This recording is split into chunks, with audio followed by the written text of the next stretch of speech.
अस्सलाम वालेकुम my YouTube family, my viewers, my listeners. तो कैसे हैं आप सब लोग। और आज मैं लेकर आ गई हूँ मैं तेरी आदत का हमारा का पार्ट नंबर 8। तो हमारा नावल बहुत ही मज़े का चल रहा है और दानियाल के सामने नए नए जो है वो प्रॉब्लम्स रोज़ाना के आरजू जो है वो खड़े करती है। तो अब एक नया उनका मसला चल रहा है। तो राब साहब वाला वो आ गए हैं घर पे। और खैर, लेकिन ये अच्छी बात है, दानियाल ने सबके सामने अपनी बीवी का साथ दिया है और वो उससे सजाने के लिए उसको लेके गया है कमरे में। तो फिर चले आइए पढ़ते हैं आगे का नावल कि अब क्या होने वाला है। दानियाल असर नहीं है। दानियाल ने उसे कमरे में लाते उसका बाजू छोड़ा था, साथ ही पाँव की ठोकर रसीद करते दरवाज़ा बंद कर दिया और दांत कचाते लहू रंग आंखों से उसे देख रहा था। यू जस्ट शट अप आरजू खान, वो उंगली उठाते बोला। शदीद तैश के आलम में होने की वजह से उसके हाथ कांप उठे थे। वो सर चेहरा लिए शररबा नजरों से आरजू के वजूद को देख रहा था। बस मिल गई तसल्ली। कितनी बार तुमसे कहा था आरजू खान, ध्यान से ज़माने में चलना। तुम एक लड़की हो, तुम पर हमारी इज्जत की बुनियादें टिकी हुई हैं, लेकिन तुमने आज साबित कर दिया तुम्हें किसी की इज्जत की कोई परवाह नहीं है। दानियाल शोला जवाला बना सुलगती नजरों से उसे देखता है बोला। इसका दिल जैसे तपते कोयलों पर घसीट लाई थी आरजू खान। दानियाल, आरजू ने रोते हुए नफ़ी में सर हिलाया। वो किस तरह नीचे उसे सबकी नज़रों से बचा कर लाया था, और अब उसकी नज़रों की हद से ज़्यादा तपिश आरजू को अपना वजूद जलता महसूस हुआ। बस नाम मत लो मेरा, तुम ख्वार करके रख दिया है तुमने मुझे। मेरी इज्जत पर बात करने पर तुली हो। तुम किस चीज़ का घमंड है तुम्हें। वो पास पड़े टेबल से वॉस उठाकर दीवार पर मारते धाड़ा।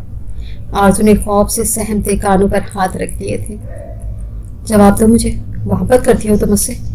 उसके करीब जाते हुए उसके बाजू को अपनी शिद्दत भरी गिरफ्त में लेता सुर्ख चेहरा लिए बोला। बोलो, कुछ पूछ रहा हूँ मैं तुमसे। आरजूआन चाहती हो तुमसे। वो उसे आंखें दिखाते चीख कर आरजू ने जोर से आंखें नीची थी। नहीं, वो अटकते लहजे में बोली। दानियाल की तनी रंगी कुछ ढीली पड़ी थी। वो सब क्या था फिर, क्यों किया तुमने इकरार उस बास्टर्ड से। उसकी बाजू पर अपनी गिरफ्त मजीद सख्त करते अब वो करक लहजे में बोला। आरजू ने नर्म सुर्ख आंखों से उसके तने चेहरे को देखा। मेरी गलती नहीं है। वो शिद्दत से रो दी। उसे अपना दिल फटता महसूस हुआ था। नीचे खड़े तमाम लोगों की नजरों ने आरजू खान को अंदर ही अंदर शदीद शर्मिंदा और कमज़ोर कर दिया था। अगर दानियाल ने उस वक्त उसका बाजू ना पकड़ा होता तो शायद वो ज़मीन बोस हो चुकी होती। किसकी गलती है फिर। जबड़े पीछे वो गर्दन झुकाए उसके चेहरे को देखता बोला। उसकी हैजल आंखों में अजीब ही तूफान बरपा था। वो मुझे ब्लैकमेल कर रहा था। उसने कहा मैं उससे मोहब्बत का इकरार करूं वरना वो तस्वीरें सबको दिखा देगा। मेरी गलती नहीं है, वो रोते हुए बोली। उसका सुर्ख पड़ता चेहरा ऊपर उठा हुआ था, जहां वो दानियाल के लम्हा बलम्हा तनी रगे और आंखों में उतरती वहशत देखकर घबरा गई। कब से बोल रहा है वो एक एक लफ्ज चबाकर अदा करते बोला। रगों में दौड़ता खून खौलने लगा था। 3-4 दिन से। आरजू ने अब सर झुका लिया। दानियाल ने लब सख्ती से भींचे। वो तस्वीरें कैसे आई उसके पास। वो माथे पर 3 बल डाले, फिर से बोला। उसके लफ्जों में अजीब सा सर्दपन था। आरजू ने सर झुकाए उसे कॉलेज की सारी बात बता दी, जिसे सुनते दानियाल सफीर खान का वजूद सुलग उठा था। तुम्हारा तुम्हें कोई जान से मारने की भी धमकी दे तो तुम ऐसी हिमाकत नहीं करोगी। तुम किसी से इजहार मोहब्बत नहीं करोगी। आरजू खान, तुम मेरी अमानत हो और मुझे खयानत पसंद नहीं, चाहे वो हमारी नफरत में ही क्यों ना हो या फिर तुम्हारे लफ्जों में ही क्यों ना। याद रखना, चाहे तुम मर ही क्यों ना जाओ। उसके बाजू पर गिरफ्त सख्त करने के बाद उसका बाजू छोड़ गया। उसके लफ्जों से आग बरस रही थी। वो तना चेहरा लिए पलट गया। आरजू ने नम आंखों से अपने बाजू को देखा, जहां उसकी सख्त उंगलियों की गिरफ्त के चलते निशानात बने हुए थे।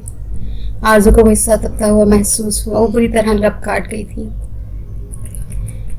सर ये मोबाइल, वो मुठ्ठियां पीछे बाहर निकल रहा था। सब हॉल में बैठे थे, जबकि दानियाल खामोशी से सबको नजरअंदाज किए बाहर निकला था कि सामने से खान बाबा आगे थे।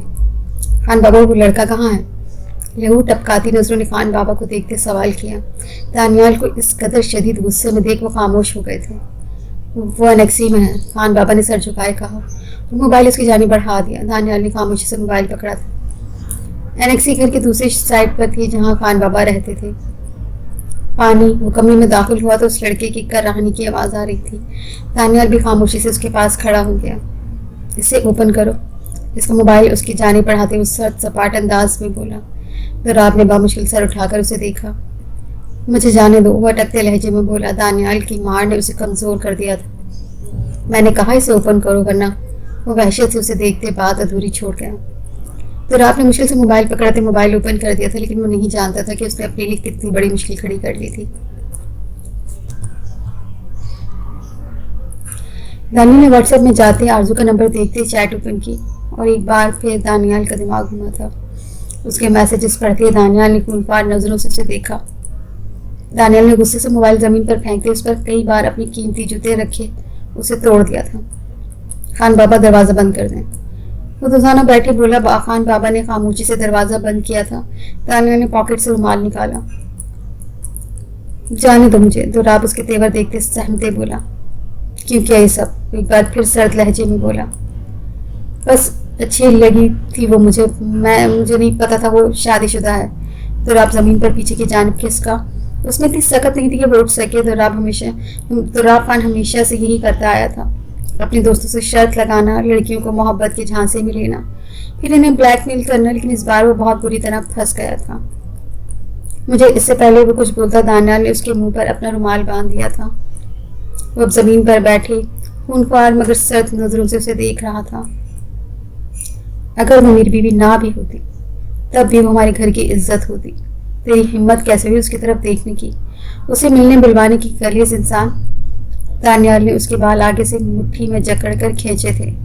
दबी दबी चीख तो रात के मुंह से निकली, क्योंकि उसके मुंह पर दानियाल का रुमाल बंधा हुआ था।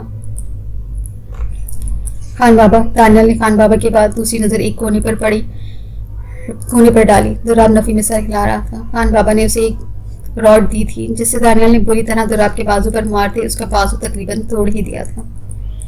मेरी बीवी को महसूस करने का बहुत शौक है ना तुम्हें? अब इस हाथ से तुम सारी जिंदगी खुद को भी महसूस नहीं कर पाओगे। दानियाल ने दरश्तगी से उसका चेहरा दबोचे रॉड दूर फेंक दिया। सर्द नजर उस पर डालकर वो उठ गए। इतनी मार और खौफ से दुराब खान बेहोश होने लगा था। खान बाबा, इसे उसके घर फेंक कर आए और इन्हें वार्न करके आए कि अपनी बेटी को समझा ले, ही ना हो फिर किसी दानियाल सफीर खान जैसे से पाला पड़ जाए। अब तो ये जिंदा बच गया, अगली बार मारा ही जाएगा। वो नादीदा धूल हाथों से झाड़ता नैक्सी से बाहर निकल गया था। वो घर में एंटर हुआ, जहाँ अब भी सब गुमसुम हॉल में बैठे थे, सिवाय आली के जो कानों में हैंड फ्री लगाए नुसरत फतेह अली खान को सुन रहा था। वो सोफे से नीचे एक साइड पर बैठा साथ गेम खेल रहा था। दानियल बेटा, रुखसार बेगम से देखते जल्दी से उठी, पर वो ऊपर की तरफ जा रहा था। उनकी पुकार सुनकर रुक गया। वो लटकर उन सबको देखा। मेरी बीवी बेकसूर है, ये मैं आप लोगों को इसलिए बता रहा हूँ कि आपका रिश्ता है उससे, वरना उसके किरदार की सफाई में किसी को नहीं देता। वो दो टोक लहजे में बोला। इसके चेहरे के साथ लफ्जों में भी सख्ती थी। उसके बाद सुनते घर के अफराद को कुछ तसल्ली मिली थी। हुआ क्या था दानियाल? आगा जी सोफे से उठते बोले। फिर दानियाल ने मुख्तसर इन्हें सब बता दिया।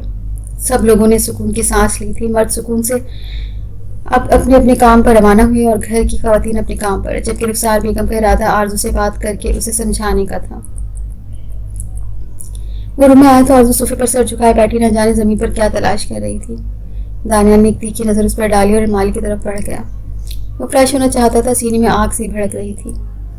अलमारी तक जाते उसने अलमारी खोलकर एक वाइट शर्ट निकाली और 7 ब्लैक पैंट निकाले। वो आगे बढ़ा, आरजू सर उठाए से देख रही थी। खान। आरजू के लबों से अटकता नाम आता हुआ दानियाल ने आंखें नीचे और दोबारा खोलनी थी। वो इस वक्त आरजू से बात नहीं करना चाहता था। उसे शदीद गुस्सा था आरजू पर, जिसने घर में किसी को कुछ नहीं बताया था। दानियाल सुनो प्लीज। वो आगे बढ़ा। जब आरजू ने पीछे से आते उसका बाजू पीछे से दबोचा था। दानियाल ने पीछे पलट कर उसे देखा। क्या है? संजीदगी से बोला। शुक्रिया। वो लड़खड़ाते लहजे में बोली। ये दूसरी बार था जब दानियाल ने उसकी हिफाजत की थी। एक बार बगैर किसी खास रिश्ते के, और अब दूसरी बार सब लोगों के खिलाफ जाकर उसे सबकी नजरों से बचाते एक खास रिश्ते के तहत। आरजू वाकई उसकी शुक्रगुजार थी। जरूरत नहीं इसकी, तुम्हारी जगह कोई भी होता तो मैं यही करता। आरजू खान चाहे वो फिरोजा ही क्यों ना होती। वो संजीदगी से बोला। आरजू ने सर उठाकर उसे देखा। दानियाल सफीर खान उसे कितना हकीर जान रहा था। तुम मुझे नौकरानी भूल रहे हो? आरजू का बाजू छोड़ गई। दानियाल ने नफी में सर हिलाया। नहीं, वो तुमसे बेहतर है। दानियाल इससे जाहिर नजरों से उसे देखते बोला। जो थोड़ा बहुत एहतराम उसके दिल में आया था वो वहीं खत्म हो गया। वो तीखी नजरों से उसे देख रही थी कि कोई नहीं कह सकता था। वो थोड़ी देर पहले रो रही थी या कमरे में बैठे वो सोच रही थी कि वो दानियल को कैसे शुक्रिया बोले। मैं तुम्हें शुक्रिया बोल रही थी लेकिन मैं गलत थी, तुम इस काबिल नहीं हो। आरजू तेवरी चढ़ाई बोली। दानियल ने उस लड़की को देखा जो जरा निदामत उसके चेहरे पर नजर आती हो। आरजू खान ऐसी क्यों थी, अजीब अजीब तर। नहीं चाहिए तुम्हारा शुक्रिया और निकलो मेरे कमरे से। दानियल बेजारी से बोलते पलट गया। आरजू ने तड़क कर उसकी पुश्त को घूरा। इतनी उबर मत हो, तुम्हारा फर्ज था मुझे बचाना और मैं शुक्रिया बोल रही हूँ ना, और वैसे भी ये मेरा भी कमरा है। आरजू मुंह बनाकर बोली थी। दानियल ने मुट्ठियां बींच ली थी। आरजू खान की जबान बहुत चलती थी और चलती भी सिर्फ दानियल सफीर खान के आगे थी। आरजू जाओ यहाँ से, मेरा दिमाग खराब मत करो। दानियल पलट कर उंगली उठाए उसे वार्न करते बोला। आरजू मुंह फुलाए आगे की जानी बढ़ गई और दानियल वॉशरूम की जानी। खराब चीज़ों को पास नहीं रखते, फेंक देना चाहिए ना। वैसे भी ज़्यादा दिमाग तो पहले भी नहीं था तुम्हारे पास। जाते जाते भी वो ऊंची आवाज़ में बोली। वॉशरूम के दरवाजे पर खड़े दानियल ने पलट कर उसे देखा। इस हिसाब से तो तुम्हें भी फेंक देना चाहिए आरजू खान। वो दिल जला देने वाली मुस्कुराहट के साथ बोलता वॉशरूम का दरवाज़ा बंद कर गया। आरजू ने पैर पटके और वहाँ से चली गई। वो तो दोनों शायद कभी नहीं बदल सकते थे। मैं बाबा को धोखा दे रही हूँ। वहाँ अपने बाबा के कमरे में अलमारी के सामने खड़ी थी। उसने 10 मिनट पहले इस कमरे में इंटर किया था। वो हर मुमकिन चीज़ देख चुकी थी लेकिन ब्लू कलर फाइल उसे मिल ही नहीं रही थी और अब अलमारी रह गई थी। जब से शिद्दत से एहसास निदामत हुआ था लेकिन अलेक्जेंडर के लफ्ज़ों और नज़रों ने भी माह की जान सूली पर लटका रखी थी। डरते कांपते हाथों से माह ने अलमारी खोली। उसे जहाँ तक अंदाज़ा हो रहा था फाइल यकीनन बाबा के पर्सनल लॉकर में हो सकती थी। उस लॉकर को देखा जहाँ पासवर्ड था और अब वहाँ को जल्द पासवर्ड इंटर करना था वरना किसी भी वक्त कोई भी यहाँ आ सकता था। बाबा तो ड्यूटी पर थे लेकिन सफ़िया बेगम वो किचन में काम कर रही थी और वो जल्द रूम में आ सकती थी। वहाँ का दिल बड़ी शिद्दत से धड़क रहा था। उसने जमशेद साहब का नाम ऐड किया, पासवर्ड रॉन्ग था। वहाँ का दिल सूखे पत्ते की तरह लरस रहा था। उसने अपनी मम्मा बाबा की शादी की डेट डाली थी, पासवर्ड फिर रॉन्ग था। वहाँ ने एक आखिरी कोशिश करते अपनी डेट ऑफ बर्थ डाली, लॉकर ओपन हो गया था। वहाँ का दिल पसीज कर रह गया था। वो क्या करने जा रही थी? इसका दिल चाहा वो यहाँ से वापस चली जाए। वो फाइल सामने ही पड़ी थी। वहाँ कश्मकश में थी उसे उठाए या ना, लेकिन फिर कुछ सोचते उसने वो फाइल उठा ली। लॉकर बंद किया, अलमारी बंद की और फाइल दुपट्टे के नीचे छुपा दे वो कमरे से बाहर निकलती तेजी से अपने कमरे में दाखिल हुई थी। उसके कदम लरस रहे थे। उसे यकीन नहीं आ रहा था वो सब कर चुकी है। सर्दी की शाम थी लेकिन आसमान काले बादलों से ढका हुआ था। अजीब सौगवारियत का मंजर था। काली घटाएं ऐसे छा रही थी जैसे गर्मी का मौसम हो। ठंडी हवा के चलते लोगों के जिस्म सर्दी से कपकपा रहे थे। इस वक्त वो शहर खामोशा में था। उसकी आंखें शिद्दत क्रिया से सुर्ख हो रही थी। वो एक कब्र पर दोजानू बैठा था। उस कब्र पर महारोज के नाम की तख्तील थी। अलेक्जेंडर की आंखें नम हो रही थी। वो सख्ती से मुट्ठियां भींच गया। हाँ, उसकी लबों से सिसकी निकली। कब्र पर लगी तख्ती से मालूम होता था आज महारोज की बरसी थी। अलेक्जेंडर ने नरमी से कब्र की मिट्टी उठाकर खुद के करीब की थी। एक आंसू टूट कर इस मिट्टी में घुल गया। वो हमेशा इसी दिन टूट जाता था। जी डेडली गैंगस्टर रोता भी था। आज फिर मैं आपसे वादा करता हूँ माँ, जिन लोगों ने मुझसे मेरा सब कुछ छीना मैं ऐसी सजा दूंगा वो सारी जिंदगी तड़पते रहेंगे। वो मुट्ठी बंद कर गया। कब्र की मिट्टी उसकी बंद मट्टी की गिरफ्त में फंस गई थी। उसके चेहरे पर चट्टानों की सी सख्ती और आंखें सफाकित से लबरेज थी। बहुत हो गया, चुप कर वार, अब मैं सामने जाऊंगा माँ, मैं उनका सुकून छीन लूंगा। वो एक अज़म से बोला था। उसकी हेजल ग्रीन आंखों में बदले की आग थी जिसकी लपेट में वो सबको जला देना चाहता था। वो मट्टी फेंकता उठ गया। लॉन्ग कोट में हाथ डाले, हेड जमीन से उठाकर सर पर रखी, वो शहर खामोशा से निकल गया। अब उसकी लबों में सिगार का इजाफा हुआ था। वो धुएं को हवा में तहलील करता जा रहा था। उसकी चाल अजीब सरकशी ली हुई थी। हेलो बटरफ्लाई, वो फोन पर सख्त लहजे में बोला। दूसरी जानिब वहाँ की जान मानो हलक में अटक गई। क्या है? वो घबराते लहजे में बोली। तुम्हारे घर की बैक साइड पर खड़ा हूँ, मुझे फाइल देकर जाओ। वहाँ ने महसूस किया उसका लहजा बाकी तीनों की निस्बत काफ़ी रुखा और सर्द था। नहीं है मेरे पास, वहाँ हिम्मत करते बोली। वहाँ खान, तुम्हारा भाई कोचिंग गया है ना? अलेक्जेंडर की सफाकत भरी आवाज़ उभरी। वहाँ को बेख्तियार आली की याद आई थी जो कोचिंग से आने वाला था। वहाँ की गिरफ्त फ़ोन पर सख्त हो गई। आती हूँ। वो फ़ोन रख गया। वहाँ ने गहरी सांस खींची थी। वो फाइल लेती छुपते छुपाते घर की बैक साइड पर आई थी जहाँ एक छोटी सी गली थी। वहाँ एक कोने में पुराना सा सामान पड़ा हुआ था। वहाँ अलेक्जेंडर दीवार से टिक लगाए खड़ा था। फाइल।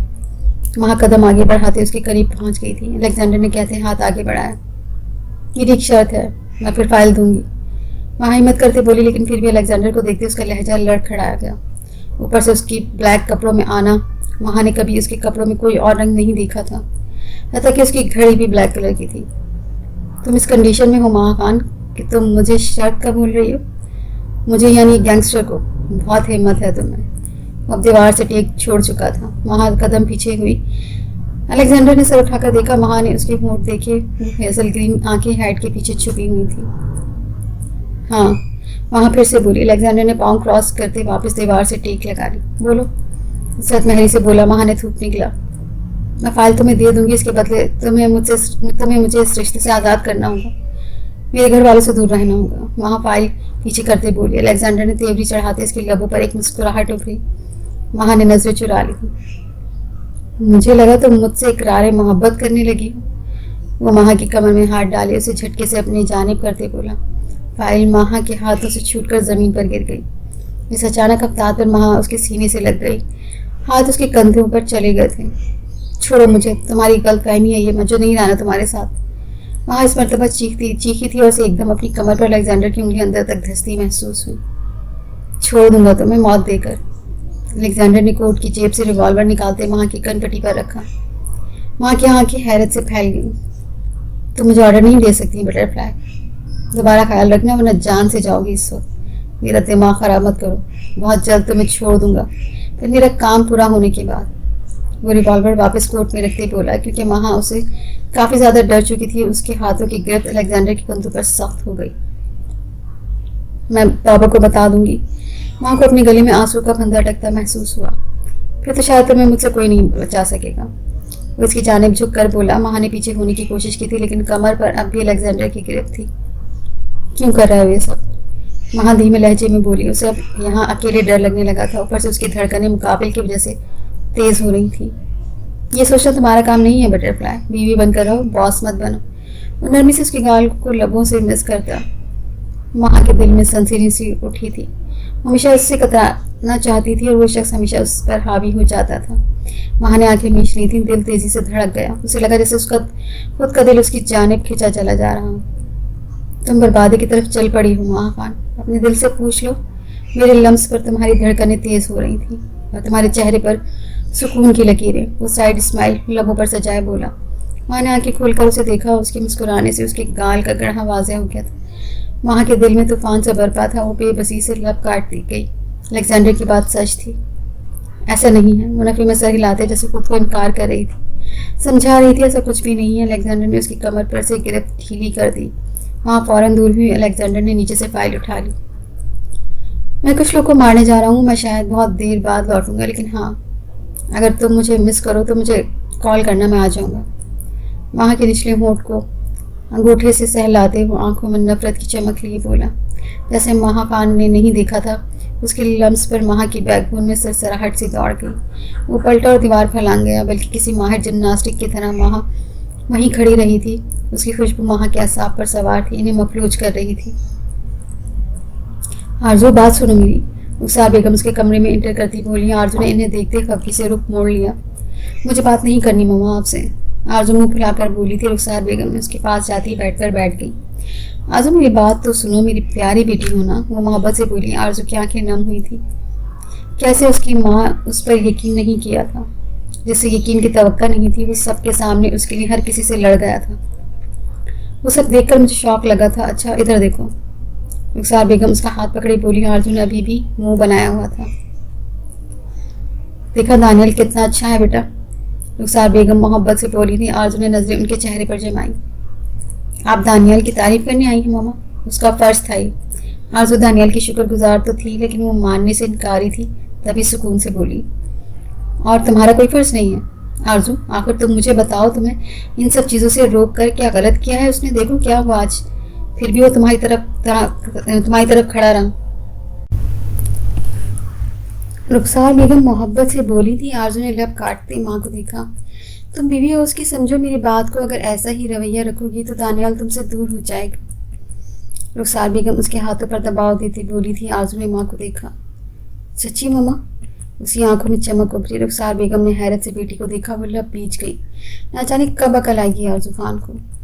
आरजू जब शौहर को बीवी से तवज्जो ना मिले तो वो बाहर तवज्जो तलाश करता है। दानियाल का हम सबको पता है वो शरीफ लड़का है, लेकिन है तो मर्द ही ना। बेहतर है तुम उसके और अपने रिश्ते को मौका दो।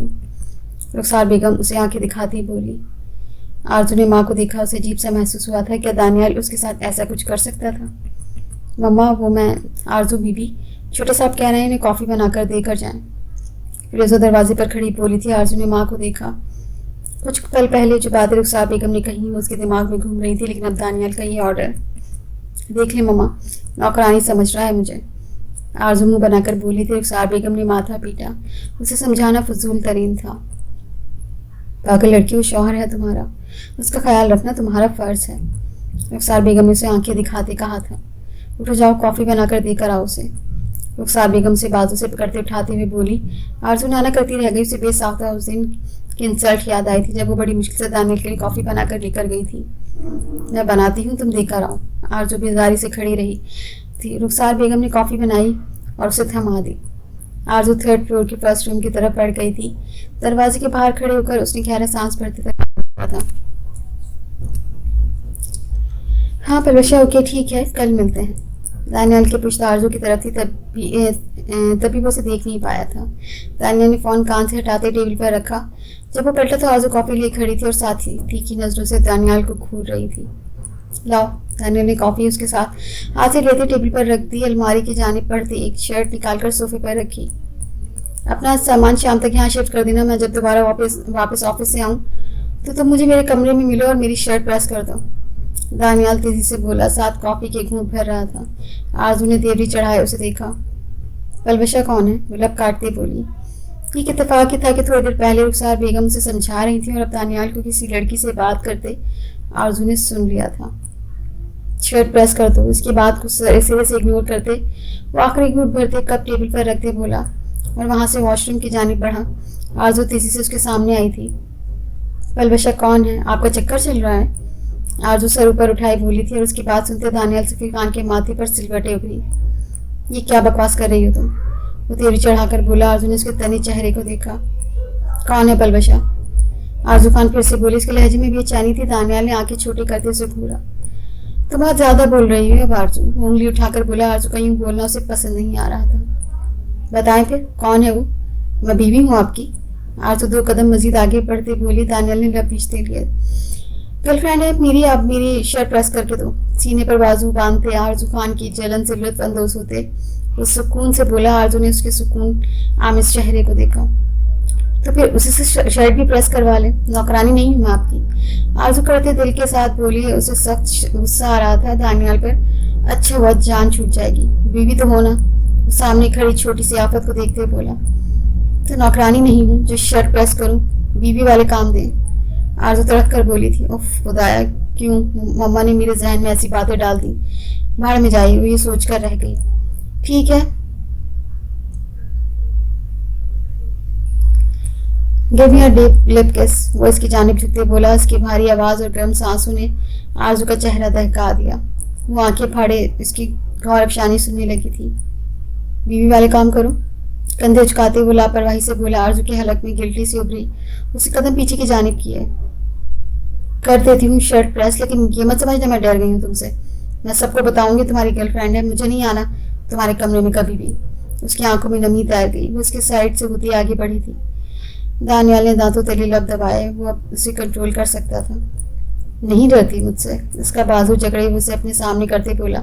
आरजू अचानक अफ्तार पर डिसबैलेंस होती उसके सीने से टकराई थी। नहीं डरती, बल्कि मैं सबको बताऊंगी आपके अफेयर का। आरजू मुंह बनाते बोली। दानियाल ने उसकी हेजल आंखों में झांका। वो नजर चुरा गए। तो इसमें गलत क्या है? आरजू खान, तुम्हें जलन हो रही है? इसका बाजू छोड़े उसकी कमर पर गिरफ्त सख्त करते उसे मजीद खुद में बीच गया था। आरजू की धड़कन बेतरतीब हुई थी। वो बिल्कुल उसके साथ लगी हुई थी। उन दोनों में इंच भर का भी फासला नहीं था। मैं क्यों जलने लगी? उस मनहूस मारी की वजह से जले मेरी जूती, बल्कि वो भी ना जले। आरजू का लहजा लड़खड़ा गया। दानियल की ब्लू आइज में चमक उभर गई थी। ठीक है, अच्छे से मेरी शर्ट प्रेस कर दो, मुझे पलवशा से मिलने जाना है। वो इसकी जानिब झुकते बोला। इसकी गर्म सांसों की तपिश ने आरजू खान की धड़कन मुंतशिर कर दी थी। वेट, तुम ब्लश कर रही हो? दानियल ने लब दबाकर बोला। आरजू ने बेसाख्ता चेहरा नीचे कर लिया। दानियल ने शहादत की उंगली से उसकी थोड़ी पर की थी आरजू के गाल सुर्ख हो रहे थे। आरजू खान, हुक्म चलाना चाहती हो तो पहले बीवी बन जाओ। उसके कान पर झुलसती सांसें छोड़ते आंसू से आहिस्ता से कान की लू को लबों से काट गया। आरजू ने गहरा सांस भरा था। शर्ट प्रेस करो मेरी, और शाम तक मेरे कमरे में पहुंचो और तैयार हो जाना। मेरे दोस्त ने इनवाइट किया है, वहां जाना है हमें, और अभी फ़िलहाल मुझे पलबशा के पास जाना है। वो आंखों में चमक लिए बोला और आरजू के वजूद को आज़ाद कर दिया। वो खुद वॉशरूम की जानिब बढ़ गया, जबकि आरजू उसके अचानक बदले तेवर देख अपनी तेज होती धड़कनों को महसूस करते दिल के मकाम पर हाथ रख गई। पलबशा के पास जाना है, अभी भेजती हूँ।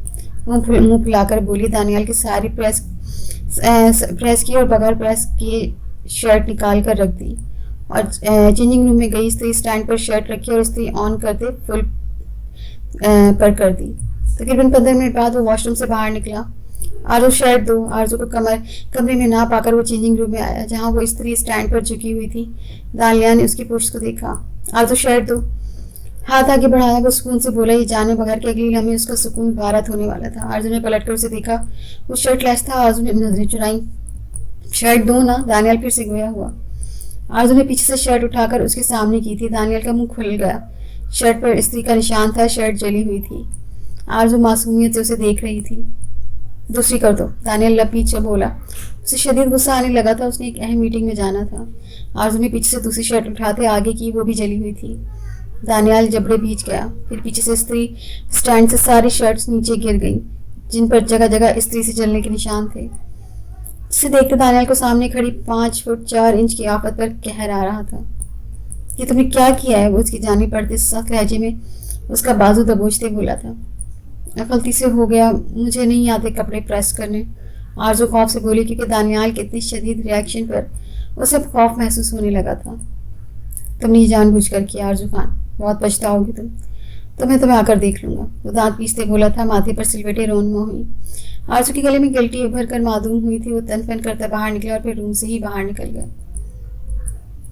My dear mama, Daniyal Safeer Khan को ना मैं बाहर चैन से जीने दूंगी ना घर के अंदर।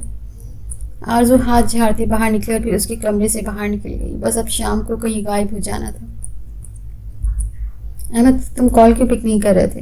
रानिया बेचैनी से बोली। जैसे ही दूसरी जानिब से कॉल रिसीव हुई थी, उसकी जान में जान आई थी। क्या करूँगा कॉल पिक करके रानिया? मेरी कौन सा तुमने माननी है?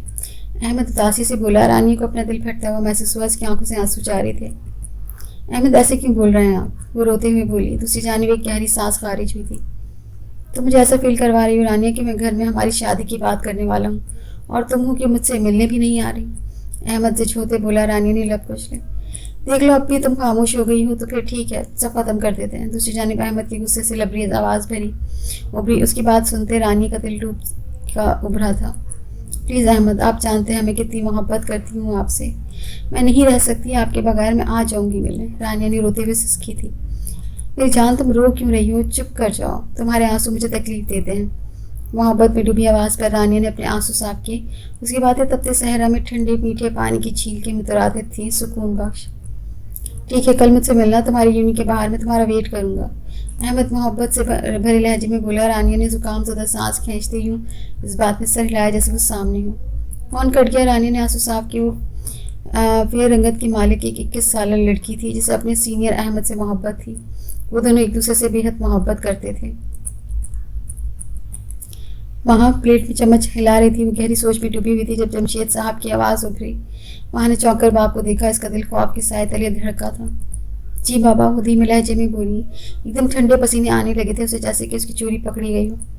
अपना और आपकी मम्मा आपकी शादी करना चाहते हैं। मेरी नज़र में एक लड़का है, आप कल मिल लेना। जमशेद साहब चावलों का चम्मच मुंह में रखते बोले थे। सब लोग खामोशी से खाना खा रहे थे। वहाँ सिर्फ मेराज और दानियाल नहीं थे। बाबा, मुझे भी शादी नहीं करनी, वहाँ लब कुचलते मध्यम आवाज़ में बोली। जमशेद साहब ने सर उठाकर उसे देखा। क्यों बेटा, आपकी एज हो रही है शादी की, आप मिल लो एक बार लड़के से। जमशेद साहब ने चम्मच प्लेट पर रख दिया था। उनकी तवज्जो पूरी माह की तरफ थी, जो बुरी तरह फंस चुकी थी। आरजू ने माह को देखा। उसे माह की बेबसी साफ नजर आ रही थी। बड़े पापा, अभी तो माह पढ़ रही है ना? आरजू ने मुस्कुरा कर कहा था। माह ने आरजू को देखा। हाँ बेटा, लेकिन पेपर्स के बाद ही होगी शादी। डोंट वरी, अभी तो मिलना है। जमशेद साहब भी जवाबन मुस्कुरा कर बोले थे। आरजू हल्का सा मुस्कुराई से कोई रास्ता नजर नहीं आ रहा था माह को बचाने का। वहाँ कल सुबह आप मिल लेना बेटा। जमशेद साहब मुस्कुराकर बोलते खाने की टेबल से उठ गए, वहाँ से चले गए। चलो जी, एक और छिपकली हमारे घर से दूसरे घर में चिपकेगी। आले की ज़बान पर खुजली हुई थी, वो हंसते हुए बोली। आरजू ने खूंखार नज़रों से उसे देखते हुए चम्मच उसकी तरफ फेंका जो उसके कंधे पर लगा था। जाहिल, आरजू मुँह बनाकर बोली। उसे छुपना था, फिलहाल वहाँ का मसला वो सुबह देख लेगी। वो वहाँ की आंखों में तसल्ली देती वहाँ से चली गई।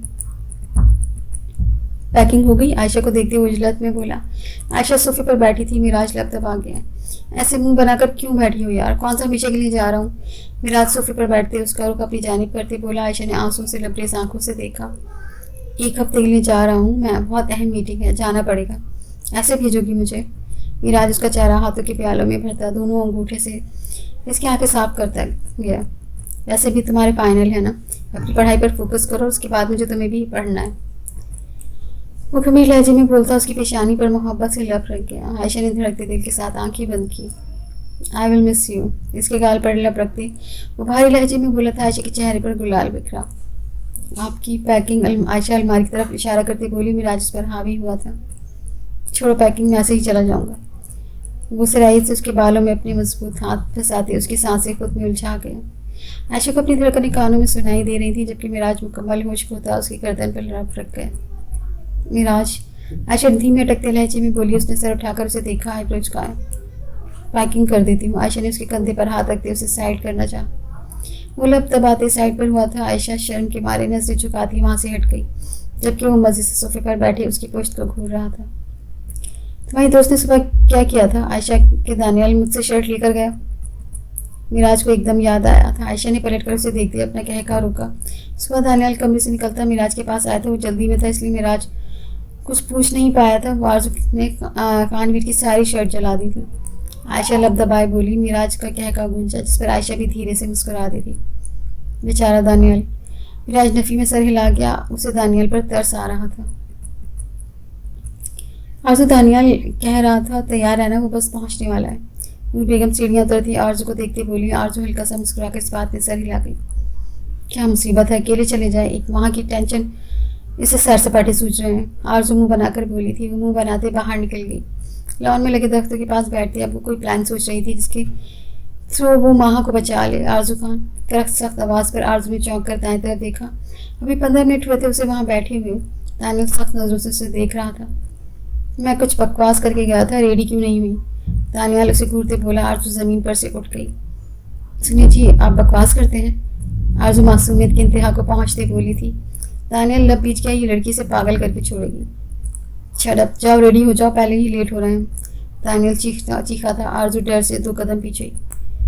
मैं भूला नहीं हूँ तुमने सुबह क्या किया था। अगर खैरियत चाहती हो ना तो शराफत से तैयार हो जाओ।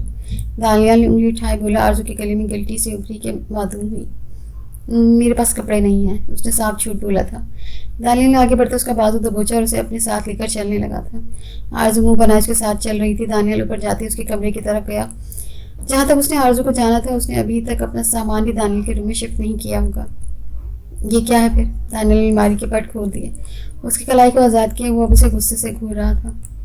बाहर जाएं। जब कुछ ना सूझा तो आरज़ू गला फाड़कर बोली थी। दानियल ने आंखें मीच कर खोली। आरज़ू अलमारी के सामने खड़ी सोच रही थी वो क्या पहने। जब दानियल वापस पलटा और उसने पीच कलर का फ्रॉक निकालकर उसे पकड़ाई थी। घंटे ना लगा देना सजने में, वरना इस मरतबा कोई भी तुम्हें मुझसे नहीं बचा पाएगा, याद रखना तुम। दानियल लफ्ज़ों पर दबाव देता बोला। आरज़ू ने उसे संजीदा चेहरे को देखा। दानियल वहाँ से बाहर निकलकर अपने रूम में आया। फ्रेश होते थोड़ी देर में वो ब्लैक कुर्ता पहन चुका था, बस कि आरज़ू के कहर से बचा हुआ था। कलाई पर महंगी घड़ी पहने, कंधों पर स्किन कलर मर्दाना शॉल रखते हुए बिला का हैंडसम लग रहा था। उसने अपने कमरे की तरफ देखा जहाँ एक शर्ट ज़मीन पर पड़ी थी। दानियल ने आगे बढ़ते शर्ट उठाई थी, वहाँ चलने का निशान था। न जाने इस लड़की को मेरे कपड़ों से क्या मसला है। दानियल ने शर्ट को सुफ पर उछालते बड़बड़ाया था, फिर कमरे से बाहर निकल गए। सब लोग अपने अपने कमरे में नींद के घर से जा चुके थे, जबकि मिराज भी बस निकलने वाला था। उसे मीटिंग के लिए कराची जाना था। 10 मिनट गुजर के आशा मिराज को खुदाफिज बोलते कमरे में चली गई, जबकि मिराज अब दानियल के पास खड़ा था। वहाँ पहुँचकर मुझे कॉल कर लेना, अगर वो हमारी डील पर मानते हैं तो ठीक है, वरना वापस आ जाना और अपना ख्याल रखना। दानियल ने घड़ी की तरफ देखा जहाँ रात के 9:30 बज रहे होंगे। वो पहले ही लेट हो चुके थे। दूसरी नज़र उसने अब सामने डाली थी और फिर नज़रें वहीं जम गई। वो पीच कलर की फ्रॉक जो पैरों को छू रही थी, उसमें मलबूस थी, बालों को फ्रेंच टेल बनाए थी हल्के पिंक लिपस्टिक पर, आंखों में सिर्फ काजल। आज फिर दानियल उसकी काजल लगी आंखों पर ही अटक गया। भाई नजरें हटा ले, खुद पर जुल्म ना कर, उससे में मोहब्बत की आग तो सह नहीं पाएगा बेटा। मिराज लब दबाकर बोलता वहां से निकल गया। दानिया ने उसकी पुश्त को घूरा। आज उसके मुकाबले आकर खड़ी हुई थी। उसने हील पहनी थी, तभी वो मुश्किल से उसके कंधे तक आ रही थी। वहाँ सिर्फ मैं नहीं हूँगा, तुम्हें सिर्फ मैं ही इस तरह देख सकता हूँ।